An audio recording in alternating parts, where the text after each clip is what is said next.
দর্শক একের পর এক ব্যাটার এসেছেন আর গিয়েছেন। যুব এশিয়া কাপের ফাইনালে বাংলাদেশের 200 রান পার করা নিয়েই ছিল সংখ্যা। পুরো টুর্নামেন্টে দারুণ ক্রিকেট উপহার দিল ফাইনালে বেগ স্টোজে এসে ক্রিজে থিতু হতেই ভুলে গিয়েছিল বাংলাদেশের ব্যাটাররা।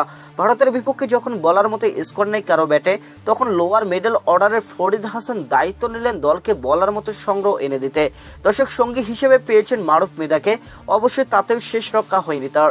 49তম ওভারে ফরিদ ফিরে গিয়েছেন, যাওয়ার আগে বাংলাদেশকে 200 রানের দোরগোড়ায় দিয়ে এসেছিলেন, কিন্তু তাও হয়নি ইকবাল হোসেন ইমনের ক্যাচের পর।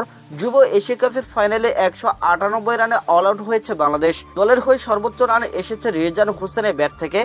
ইনিংসের শুরু থেকে রানের জন্য সংগ্রাম করতে হয়েছে বাংলাদেশের যুবাদের।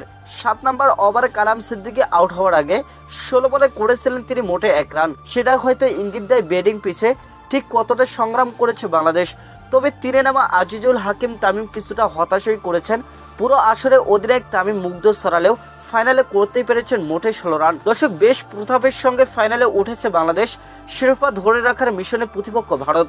বর্তমান চ্যাম্পিয়নরা গত আসরের সেমিফাইনালে ভারতকে হারিয়েছিল। টুর্নামেন্টের ছন্দে থাকে বাংলাদেশ অবশ্য ফাইনালে ব্যাট হাতে মেলে ধরতে পারেনি নিজেদেরকে। দর্শক দুবাই আন্তর্জাতিক ক্রিকেট স্টেডিয়ামে আজ রোববার 8 ডিসেম্বর বাংলাদেশ থেমেছে মাঝারি সংগ্রহ করে। 19 এশিয়া কাপের ফাইনালে টসে জিতে বাংলাদেশকে ব্যাটিংয়ে পাঠায় ভারত।